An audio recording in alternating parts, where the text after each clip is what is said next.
Bismillahirrahmanirrahim. Assalamualaikum warahmatullahi wabarakatuh.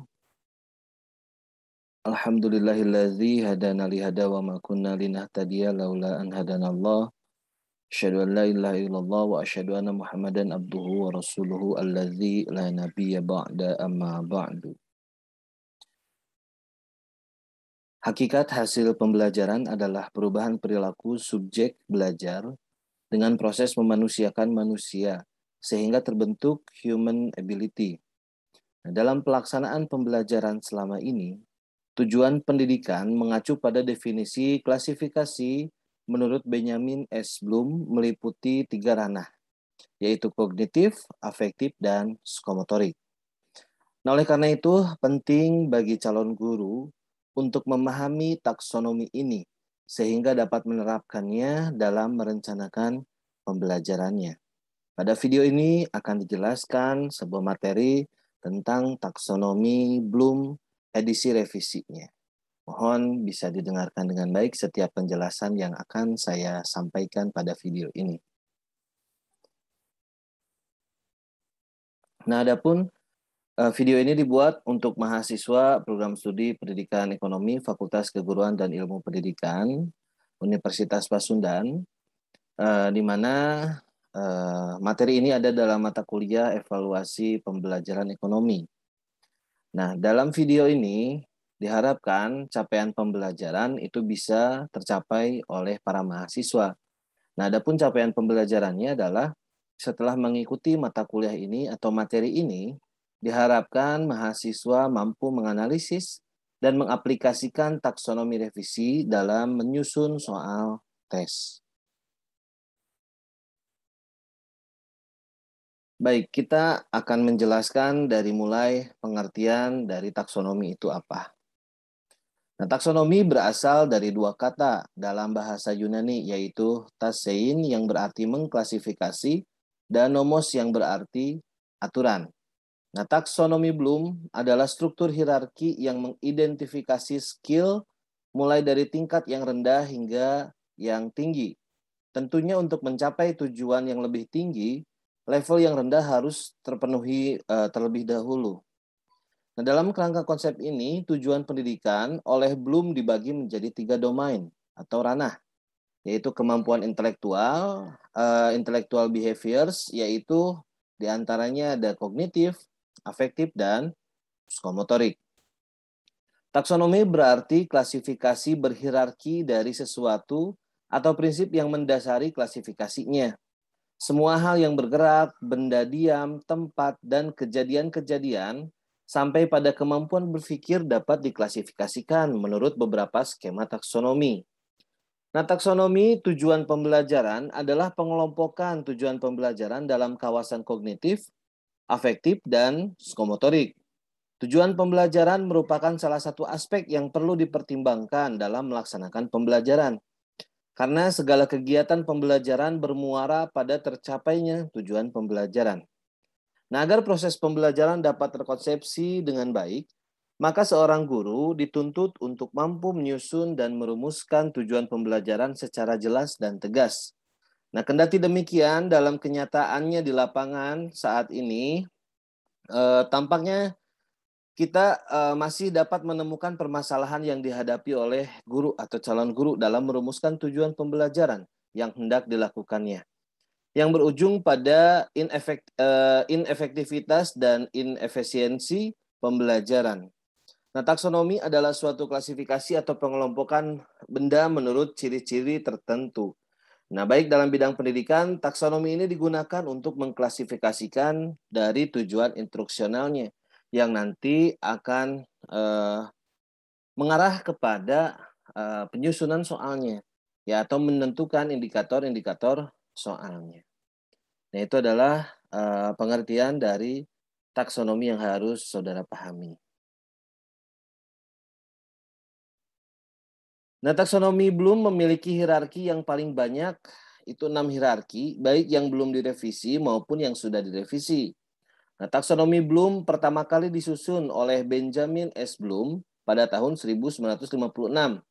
Nah, dalam hal ini tujuan pendidikan dibagi menjadi beberapa domain atau ranah atau kawasan Dan setiap domain tersebut dibagi kembali ke dalam pembagian yang lebih rinci berdasarkan hierarkinya.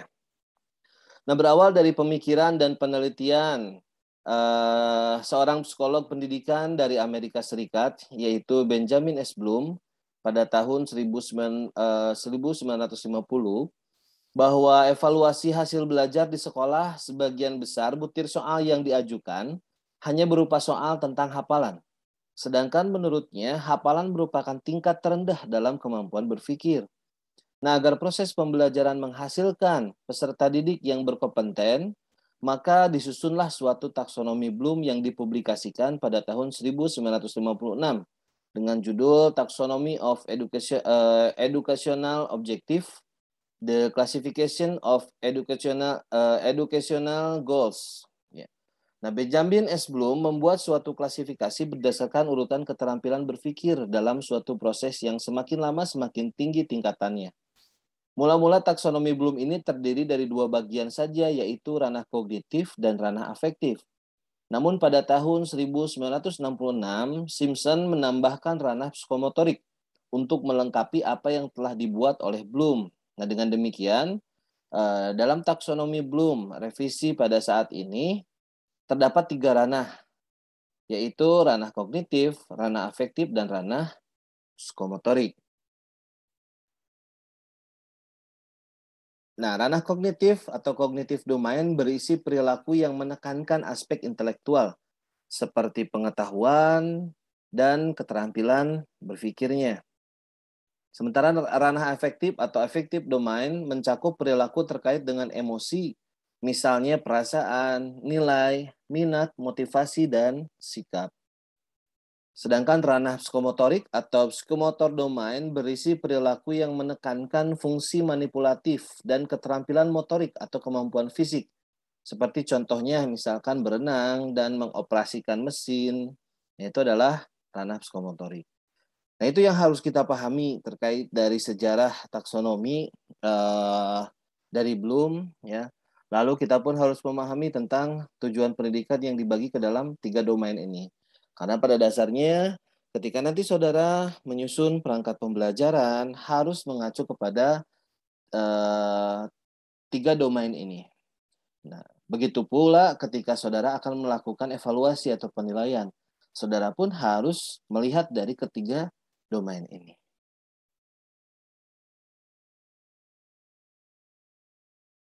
Nah, yang pertama kita akan jelaskan satu persatu mengenai ketiga ranah dari tujuan pembelajaran. Nah, yang pertama adalah ranah kognitif. Ranah kognitif mengurutkan keahlian berpikir sesuai dengan tujuan yang diharapkan. Nah, proses berpikir menggambarkan tahap berpikir yang harus dikuasai oleh siswa agar mampu mengaplikasikan teori ke dalam perbuatannya. Nah, selain dari ranah afektif dan psikomotorik, hasil belajar yang perlu diperhatikan adalah dalam ranah kognitif. Indikator kognitif proses merupakan perilaku atau behavior siswa yang diharapkan muncul setelah melakukan serangkaian kegiatan untuk mencapai kompetensi yang diharapkan. Seseorang dapat dikatakan telah belajar sesuatu dalam dirinya apabila telah terjadi perubahan. Nah, akan tetapi tidak semua perubahan itu bisa terjadi juga. Nah, hasil belajar merupakan pencapaian tujuan belajar dan hasil belajar sebagai produk dari proses belajar. Perilaku ini sejalan dengan keterampilan proses sains, tetapi yang karakteristiknya untuk mengembangkan kemampuan berpikir siswa. Nah, indikator kognitif produk berkaitan dengan perilaku siswa yang diharapkan tumbuh untuk mencapai kompetensi yang telah ditetapkannya. Nah, indikator kognitif produk disusun juga dengan menggunakan kata kerja operasional aspek kognitifnya. Nah, dalam taksonomi Bloom yang direvisi oleh David R. Krathwohl di jurnal Theory into Practice, aspek kognitif dibedakan atas 6 jenjang yang diurutkan seperti pada gambar yang saya sajikan ini. Nah, yang sebelah kiri merupakan the old version. Nah, untuk new versionnya atau versi terbarunya ada di sebelah kanannya. Nah, ini versi terbaru yang telah ditentukan oleh Krathwohl, gitu ya, diperbaiki oleh Krathwohl. The old version, menurut Bloom, itu ada 6 tingkatan juga. Hanya diawali dari pengetahuan yang paling bawah, lalu pemahaman, penerapan, analisis, sintesis, dan evaluasi. Nah, sementara di new version atau menurut Cradwell, taksonomi yang telah direvisi, itu sama ada 6, tetapi dimulai dari kegiatan mengingat, memahami, mengaplikasikan, menganalisis, mengevaluasi, dan mengkreasi. Nah, itu perbedaannya. Perbedaannya lebih di tingkat atasnya ya. Di mana jika di old version, evaluasi itu ada di paling atas atau di tingkatan ke-6, sementara di new version itu ada di tingkat 5, karena di tingkat 6-nya adalah mencipta. Ya, di mana kemampuan yang harus dimiliki oleh siswa atau peserta didik ya untuk C6-nya adalah mencipta.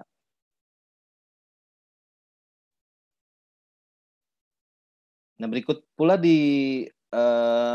disajikan ya terkait dengan tingkatan yang ada di dalam taksonomi belum revisi ya, yaitu yang tadi ada 6.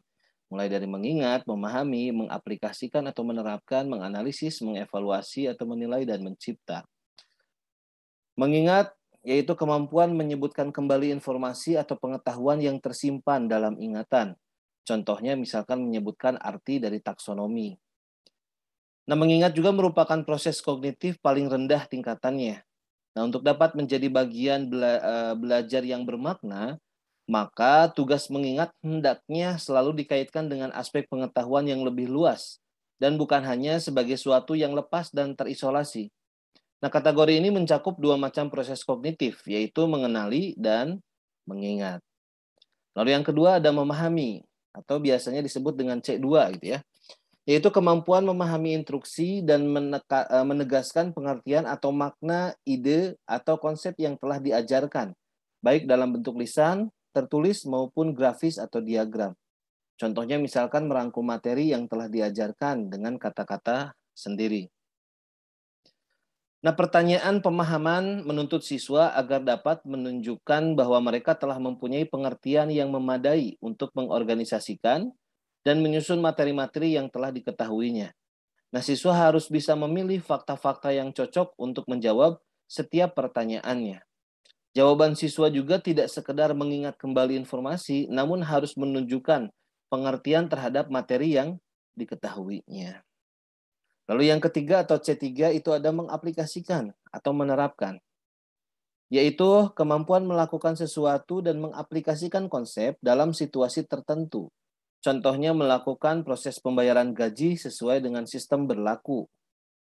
Nah, pertanyaan penerapan mencakup penggunaan suatu prosedur untuk menyelesaikan masalah atau mengerjakan tugas. Oleh karena itu, mengaplikasikan berkaitan erat dengan pengetahuan prosedural.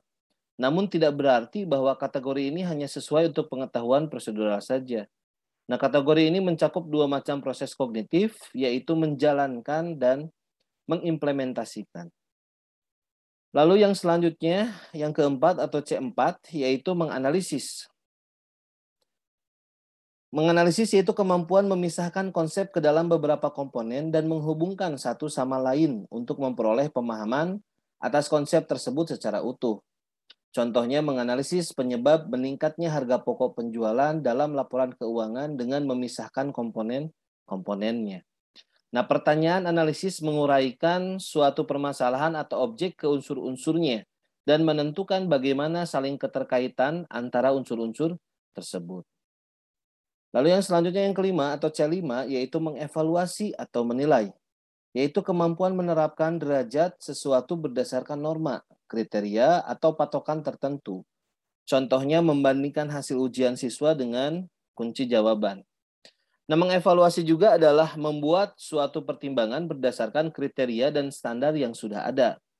Nah, ada 2 macam proses kognitif yang tercakup dalam kategori ini, yaitu memeriksa dan mengkritik atau mengkritisi gitu ya. Dan yang terakhir, yang keenam atau biasanya disebut dengan C6, yaitu mencipta. Yaitu kemampuan memadukan unsur-unsur menjadi sesuatu bentuk baru yang utuh dan koheren, atau membuat sesuatu yang orsinil. Contohnya membuat kurikulum dengan mengintegrasikan pendapat dan materi dari beberapa sumber. Nah, membuat juga adalah menggabungkan beberapa unsur menjadi suatu bentuk kesatuan. Nah, ada 3 macam proses kognitif yang tergolong dalam kategori ini, yaitu membuat, merencanakan, dan memproduksi. Nah, itu adalah penjelasan dari tingkatan yang ada di ranah pengetahuan ya, atau kognitif. Dari mulai C1 mengingat sampai dengan C6 yaitu mencipta.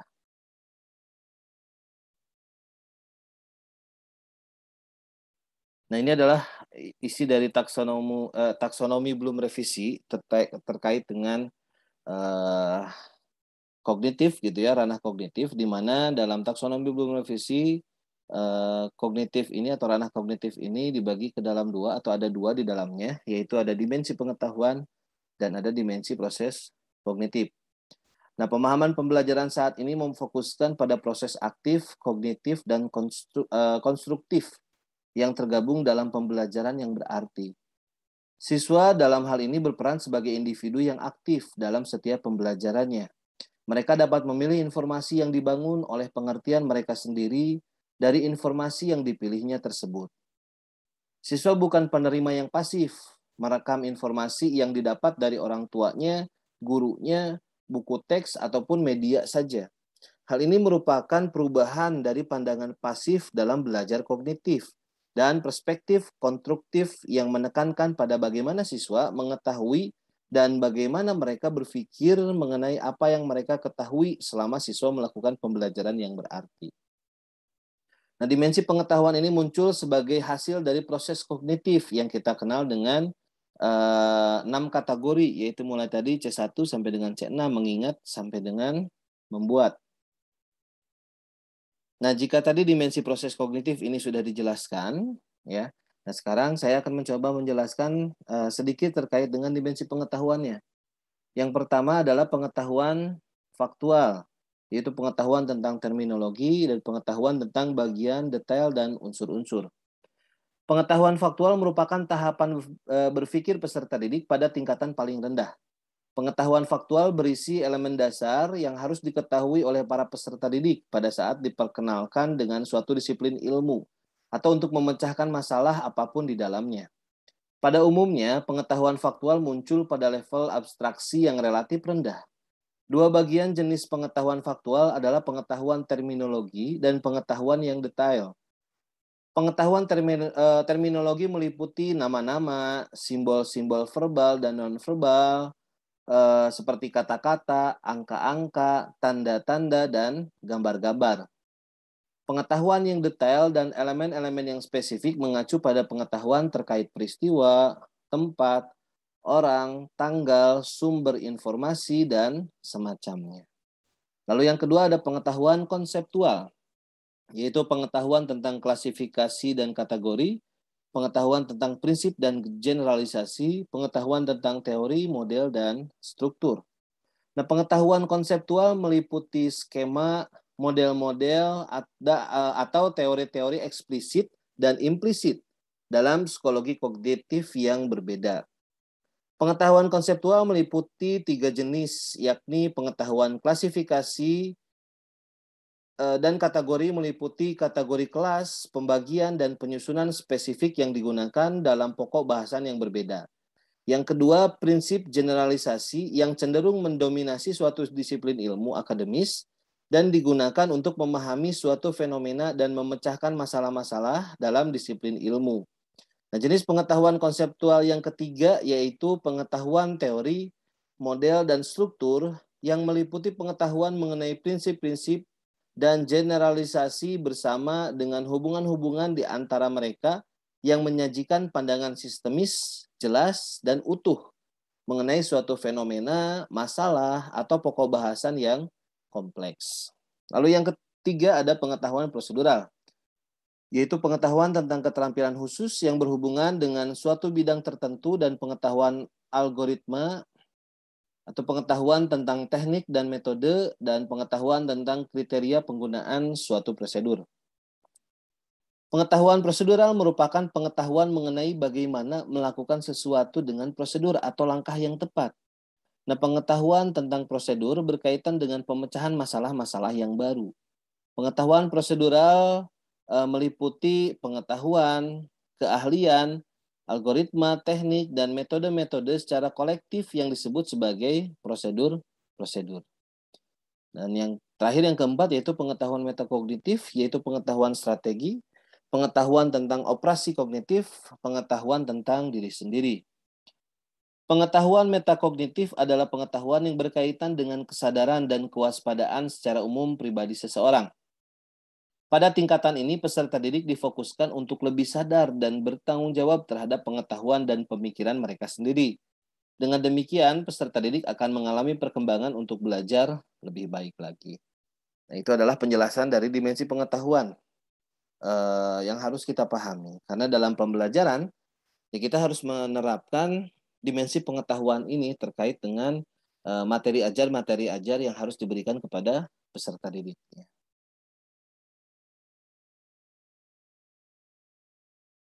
Nah, berikutnya ini adalah matrik tujuan pembelajaran. Nah, dalam mengukur kemampuan kognitif peserta didik dalam berpikir, seorang pendidik dapat mengamati dengan melakukan kombinasi dimensi pengetahuan dan dimensi proses kognitif. Jadi dari kedua tadi ya, dari dimensi proses kognitif dan dimensi pengetahuan itu harus ada gradasinya. Harus ada keterkaitannya antara satu dengan yang lainnya, ya. Seperti C1 mengingat itu harus berisi pengetahuan faktualnya, konseptualnya, proseduralnya, dan metakognitifnya. Jadi dalam artian ketika berbicara C1 yang dianggap rendah, ya, tingkat berpikir paling rendah, tetapi bisa membuat soalnya itu menjadi HOTS ketika dipadukan dengan pengetahuan yang metakognitif, ya, dimensi pengetahuan yang metakognitif itu bisa dilakukan. Nah, ini adalah matriksnya, ya, keterkaitan antara dimensi proses kognitif dan dimensi pengetahuannya.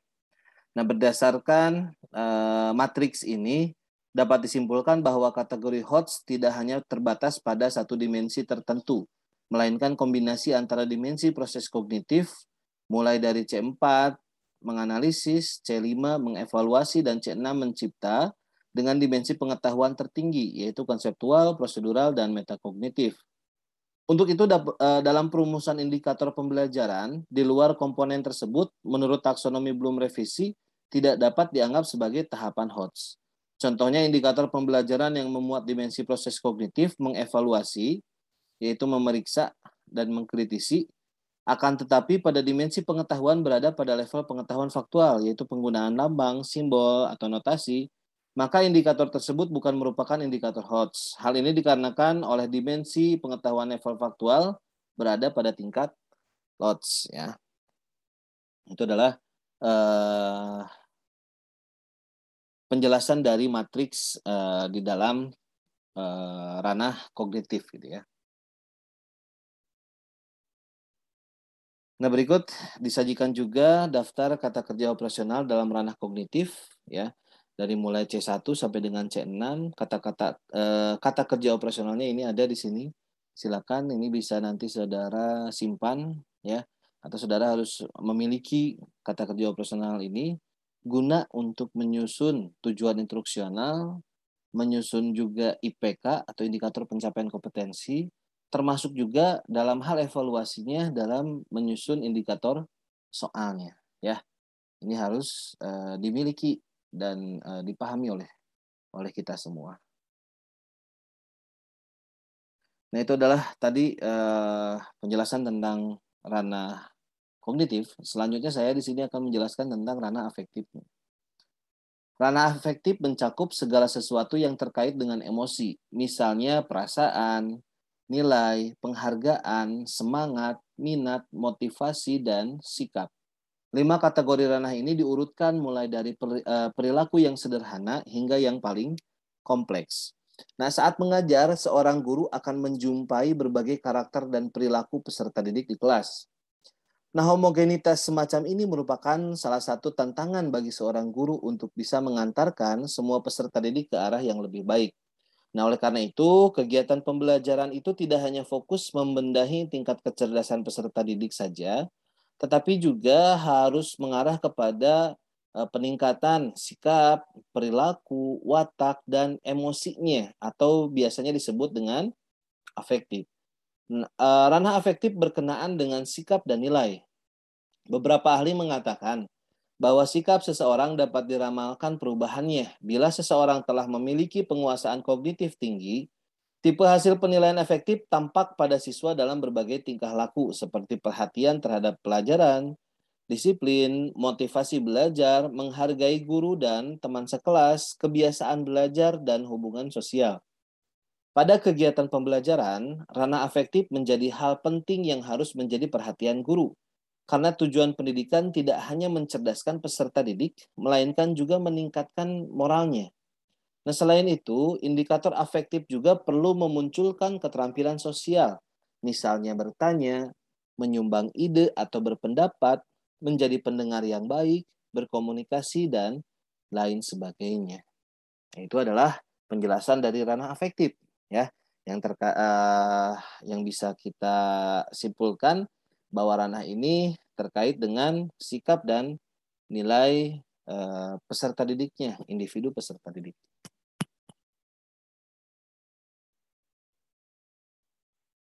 Nah, ada 5 tahapan di ranah afektif ini juga. Ada 5 tahapan yang harus kita pahami, yang dimulai dari menerima, merespon, menghargai atau menilai, mengorganisasikan, dan karakterisasi menurut nilai. Yang pertama, menerima. Kemampuan untuk menunjukkan atensi dan penghargaan terhadap orang lain. Contohnya mendengarkan pendapat orang lain, mengingat nama seseorang. Nah, aspek ini juga merupakan aspek yang menekankan adanya rangsangan atau stimulus dari luar.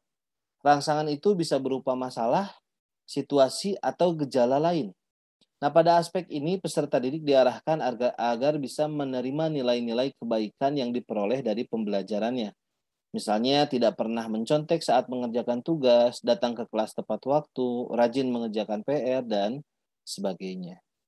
Yang kedua, merespon, yaitu kemampuan berpartisipasi aktif dalam pembelajaran dan selalu termotivasi untuk segera bereaksi dan mengambil tindakan atau atas suatu kejadian. Contohnya berpartisipasi dalam diskusi kelas. Nah, pada aspek ini juga peserta didik bisa melibatkan dirinya secara aktif dalam suatu kejadian dan memberikan reaksinya. Yang ketiga, menghargai atau menilai, yaitu kemampuan menunjukkan nilai yang dianut untuk membedakan mana yang baik dan mana yang kurang baik terhadap suatu kejadian atau objek, dan nilai tersebut diekspresikan dalam perilaku. Contohnya, mengusulkan kegiatan corporate social responsibility sesuai dengan nilai yang berlaku dan komitmen perusahaan. Nah, pada aspek ini juga peserta didik sudah mampu memberikan penilaian dari suatu kejadian itu baik atau buruknya. Nah, tidak hanya sampai di situ, setelah mereka bisa menilai sesuatu, mereka akan berusaha juga untuk mengimplementasikan sisi baiknya dan menjauhi sisi buruknya. Lalu yang keempat, mengorganisasikan, yaitu kemampuan membentuk sistem nilai dan budaya organisasi dengan mengharmonisasikan perbedaan nilai. Contohnya, menyepakati dan mentaati etika profesi, mengakui perlunya keseimbangan antara kebebasan dan tanggung jawab. Pada aspek ini juga peserta didik sudah bisa mengkombinasikan dua nilai berbeda sehingga menjadi satu nilai baru yang bersifat universal. Sehingga terbentuklah perbaikan nilai secara umum atau secara keseluruhan. Dan yang terakhir ada karakterisasi menurut nilai, yaitu kemampuan mengendalikan perilaku berdasarkan nilai yang dianut dan memperbaiki hubungan intrapersonal, interpersonal, dan sosial. Contohnya yaitu menunjukkan rasa percaya diri ketika bekerja sendiri, kooperatif dalam aktivitas kelompok. Aspek ini juga merupakan aspek tertinggi di ranah afektif, karena peserta didik sudah mampu memadukan semua nilai, sehingga tercermin dari kepribadian beserta tingkah lakunya. Artinya, pada aspek ini sudah tertanam nilai-nilai yang secara konsisten membentuk kepribadian dari peserta didiknya. Nah, itu adalah kelima tingkatan yang ada di dalam ranah afektif. Nah, ini pun kita bisa melihat ya, ranah afektif ini dari Krathwohl juga. Jadi ada 5 tadi: menerima, merespon, menghargai atau menilai, mengorganisasikan, dan karakterisasi menurut nilai. Dan berikut pun disajikan kata kerja operasional yang bisa digunakan untuk mengukur ranah afektif ini.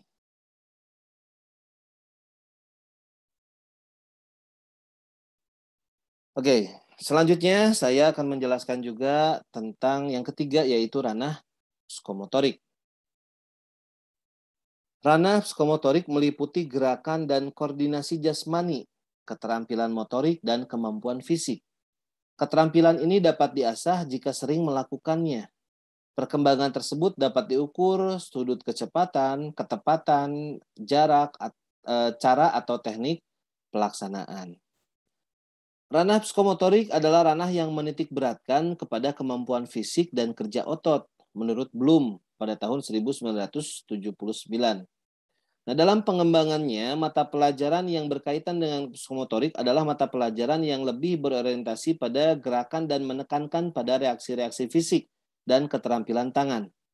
Keterampilan itu sendiri menunjukkan tingkat keahlian seseorang dalam suatu tugas atau sekumpulan tugas-tugas tertentu. Indikator psikomotorik merupakan perilaku atau behavior siswa yang diharapkan tampak setelah siswa mengikuti pembelajaran untuk mencapai kompetensi yang telah ditetapkannya. Selama proses pembelajaran, diperlukan kegiatan yang berkaitan dengan percobaan, penemuan, dan atau pembuktian konsep. Karena pembelajaran kita saat ini harus mengacu kepada siswa, ya, atau pendekatannya itu pendekatan siswa aktif, sehingga perlu dalam pembelajaran yang dilakukan itu kita harus mengaitkan dengan percobaan yang dilakukan oleh siswa, penemuan ataupun pembuktian konsep dari hasil mencari pengetahuan oleh siswanya. Jadi dalam keterampilan, dalam ranah psikomotorik ini dibedakan menjadi 2, yaitu ada keterampilan abstrak dan keterampilan konkret. Keterampilan abstrak dapat diartikan sebagai keterampilan yang tidak nyata dan tidak dapat dilihat, diraba, dan didengar. Selain itu, keterampilan abstrak juga tidak memerlukan penggunaan peralatan untuk melakukan keterampilan yang dinyatakannya. Keterampilan abstrak lebih bersifat mental skill yang cenderung merujuk pada keterampilan menyaji, mengolah, menalar, dan mencipta dengan domain pada kemampuan mental keterampilan berpikir. Nah, sementara keterampilan konkret dapat diartikan sebagai keterampilan yang nyata dan dapat dilihat, diraba, dan didengar. Selain itu, keterampilan konkret juga seringkali memerlukan penggunaan peralatan untuk melakukan keterampilan yang dinyatakannya. Keterampilan konkret lebih bersifat fisik motorik yang cenderung merujuk pada kemampuan menggunakan alat, dimulai dari persepsi, kesiapan, meniru, membiasakan, dan lain sebagainya. Nah, ini dimensi di dalam keterampilan, ya, dalam ranah keterampilan, di mana tadi sudah dijelaskan bahwa keterampilan itu terdiri dari 2, keterampilan abstrak dan konkret. Dalam keterampilan abstrak, tingkatannya seperti yang ada di dalam gambar, mulai dari mengamati, menanya, mencoba, menalar, menyaji, dan mencipta. Sementara keterampilan konkret, ya, itu ada 2. Ada keterampilan konkret menurut Dev, ada keterampilan konkret menurut Simpson. Menurut Dev itu ada tingkatannya juga, yaitu dari mulai imitasi, manipulasi, presisi, artikulasi, dan naturalisasi. Sementara keterampilan konkret dari Simpson itu mulai dari persepsi, kesiapan, dan meniru, lalu membiasakan, mahir, alami, dan orisinal. Nah, itu adalah tingkatan-tingkatan yang ada di dalam ranah keterampilan atau ranah psikomotorik. Nah, berikut pun disajikan gradasi keterampilan konkret, ya. Dari mulai persepsi, yaitu perception, yaitu menunjukkan perhatian untuk melakukan suatu gerakan. Lalu ada kesiapan, yaitu menunjukkan kesiapan mental dan fisik untuk melakukan suatu gerakan. Lalu ada meniru, yaitu meniru gerakan secara terbimbing. membiasakan gerakan atau melakukan gerakan mekanistik, mahir melakukan gerakan kompleks dan termodifikasi, menjadi gerakan alami yang diciptakan sendiri atas dasar gerakan yang sudah dikuasai sebelumnya. Nah, menjadi tindakan orisinal, yaitu menjadi gerakan baru yang orisinal dan sukar ditiru oleh orang lain dan menjadi ciri khasnya. Itu adalah gradasi dari keterampilan konkret. Nah, ini juga dari Dev, ini yang disampaikan oleh Dev, tingkatannya dari mulai imitasi sampai dengan naturalisasi, ya. Imitasi, deskripsi perilakunya itu meniru tindakan dari yang ditunjukkan orang lain, mengamati kemudian mereplikasinya. Contohnya mengamati guru atau pelatih kemudian menirukannya. Nah, kata kerja operasionalnya pun ada, ya, disajikan pada tabelnya. Contohnya meniru, mengikuti, mereplikasi, dan mengulangi. Lalu yang kedua ada manipulasi. Deskripsi perilakunya mereproduksi aktivitas dari pelatih atau ingatannya. Contoh aktivitas yang diukur melakukan tugas dari instruksi tertulis ataupun verbal dari gurunya. Nah, kata kerja operasionalnya itu salah satunya menciptakan kembali, membangun, menunjukkan, melaksanakan, dan mengimplementasikan. Lalu yang ketiga ada presisi, yaitu melakukan keterampilan tanpa bantuan orang lain. Aktivitas yang diukurnya yaitu mempertunjukkan keahlian melaksanakan tugas atau aktivitas tanpa bantuan atau instruksi, mampu menunjukkan aktivitas pada siswa lain juga. Nah, kata kerja operasionalnya seperti mendemonstrasikan, melengkapi, mempertunjukkan, menyempurnakan, mengkalibrasi, dan mengontrol. Yang keempat yaitu artikulasi, artinya mengadaptasi dan mengintegrasikan keahlian. Contoh aktivitas yang diukurnya mengaitkan, mengkombinasikan aktivitas untuk mengembangkan metode. Contoh kata kerja operasionalnya mengkonstruksikan, memecahkan, mengkombinasikan, mengkoordinasikan, mengintegrasikan, mengadaptasi, mengembangkan, dan memformulasi. Dan yang terakhir ada naturalisasi atau naturalization, yaitu melakukan aktivitas secara terkait dengan tingkat keterampilan yang telah dimilikinya. Contoh aktivitas yang bisa diukurnya yaitu mendefinisikan tujuan, pendekatan, dan strategi untuk melakukan aktivitas untuk keperluannya. Kata kerja operasionalnya seperti merancang, menspesifikasi, dan mengelola. Nah, itu adalah domain psikomotorik menurut Dev, ya. Nah, ini domain psikomotorik untuk keterampilan abstrak, mulai dari mengamati, menanya, mengumpulkan informasi, atau mencoba mengolah, menalar, menyaji, dan mencipta. Mengamati yaitu perhatian pada waktu mengamati suatu objek atau membaca suatu tulisan atau mendengar suatu penjelasan, catatan yang dibuat tentang yang diamati, kesabaran, waktu, atau konteks yang digunakan untuk mengamatinya. Yang kedua, kegiatan atau tingkatan di dalam keterampilan abstrak yaitu menanya, yaitu jenis, kualitas, dan jumlah pertanyaan yang diajukan peserta didiknya. Yang ketiga, mengumpulkan informasi atau mencoba mengolah, yaitu jumlah dan kualitas sumber yang dikaji atau digunakan, kelengkapan informasi, validitas informasi yang dikumpulkan, dan instrumen atau alat yang digunakan untuk mengumpulkan data.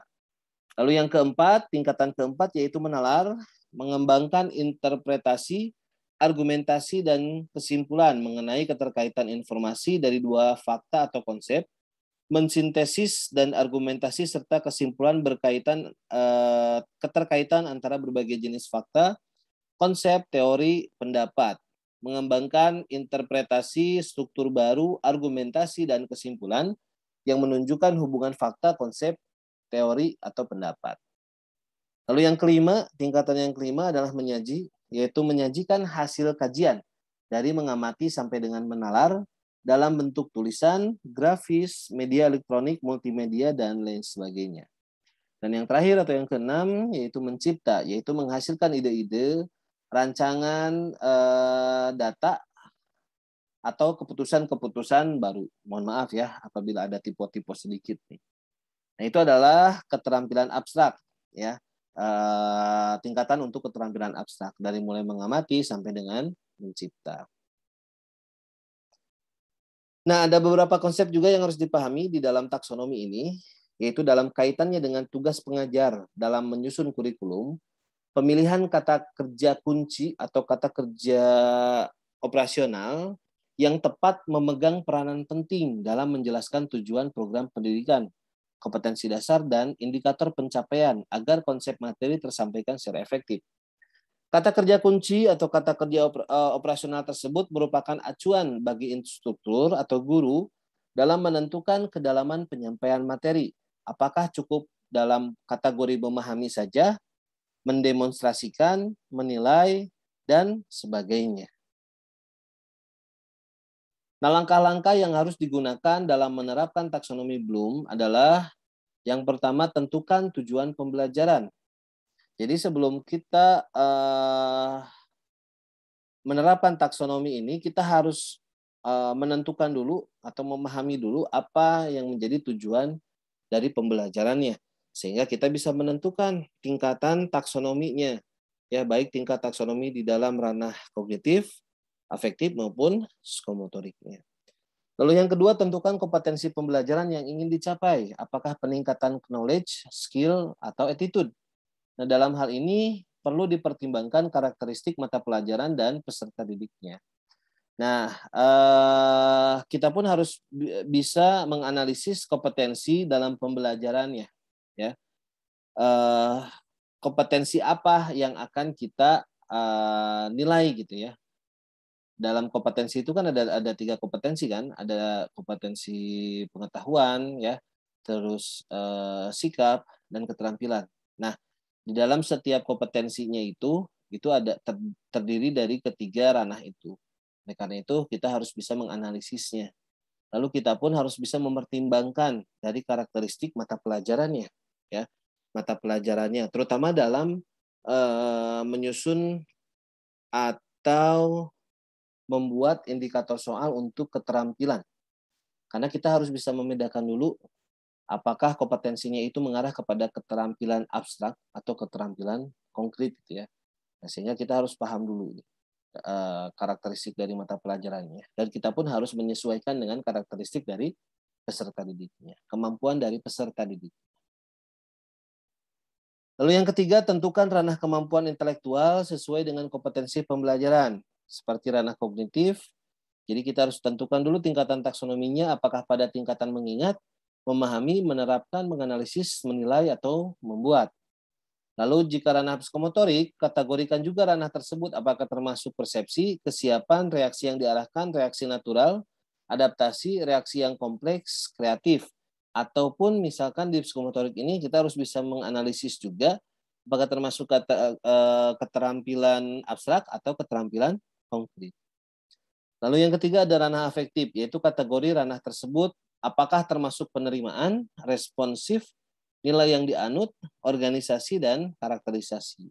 Nah, intinya kita harus bisa menentukan ya kemampuan apa yang diharapkan ya terkait dengan ketiga ranah itu ya. Baik itu kognitifnya, psikomotoriknya ataupun afektifnya, kita harus tahu dulu. Ya, kita harus tahu dulu kemampuan mana nih yang akan kita ukurnya. Di kognitif, apakah dari mulai C1 sampai dengan C6, kita tentukan mana nih kemampuan yang diharapkannya. Ya, begitu pula di psikomotorik dan di afektif. Lalu gunakan kata kerja kunci yang sesuai atau gunakan kata kerja operasional yang sesuai untuk menjelaskan instruksi ke dalam materi, baik pada tujuan program, kompetensi dasar, dan indikator pencapaian. Nah, gunanya kata kerja operasional adalah untuk menjelaskan setiap kedalaman materinya, ya. Jadi ketika kita menjabarkan kompetensi, ya, kita harus bisa melihat dari kata kerja operasionalnya. Contohnya misalkan kompetensinya itu C4, ya, menganalisis. Nah, berarti ketika kita menyusun indikator-indikatornya, indikator pencapaiannya, ya, ataupun tujuan pembelajarannya, itu kita harus melihat dari kata kerja operasional yang ada di C4. Ya. Nah, itulah gunanya kata kerja operasional atau kata kerja kunci. Jika kemampuan yang diharapkannya berada di kategori C3, Berarti kita harus melihat kata kerja operasional yang ada di C3. Ya. Lalu yang kelima, sebagai tambahan untuk penerapan taksonomi Bloom dalam ranah kognitif dapat ditentukan pula media pembelajaran yang sesuai dengan mengacu pada Bloom's Cognitive Well. Pilihan media pembelajaran dapat dilihat pada lingkaran terluar yang berwarna hijau atau nah gambarnya ini. Jadi di dalam penentuan taksonomi juga kita bisa terutama dalam kognitif nih kita bisa menentukan penerapan model pembelajaran atau media pembelajaran yang tepat ya untuk tingkatan taksonominya ya. Nah, itu adalah penjelasan atau gambaran dari taksonomi yang harus saudara pahami. Pada dasarnya ini harus dikuasai oleh guru, ini harus dipahami oleh seorang guru dan harus dimiliki juga gitu ya, seperti kata kerja operasionalnya atau gradasi-gradasinya. Karena nanti ketika guru akan menyusun tujuan pembelajaran, menyusun indikator pencapaian kompetensi, ya, menyusun indikator soal, nah guru harus memperhatikan terhadap taksonomi ini, ya. Jadi sangat penting sekali guru memahami, ya. Nah, untuk pengaplikasiannya, ya, untuk pengaplikasian taksonomi ini, insya Allah nanti kita akan jelaskan pada video-video berikutnya, terutama ketika saudara akan menyusun indikator-indikator soal, baik pengetahuan, kognitif, psikomotorik atau keterampilan dan juga afektifnya atau sikapnya. Jadi akan lebih dijelaskan pada video-video berikutnya. Itu saja yang bisa saya sampaikan pada video kali ini. Terima kasih atas perhatiannya. Mudah-mudahan saudara bisa memahami setiap materi yang saya sampaikan pada video ini. Mohon maaf apabila ada kesalahan. Billahi taufiq wal hidayah. Wassalamualaikum warahmatullahi wabarakatuh.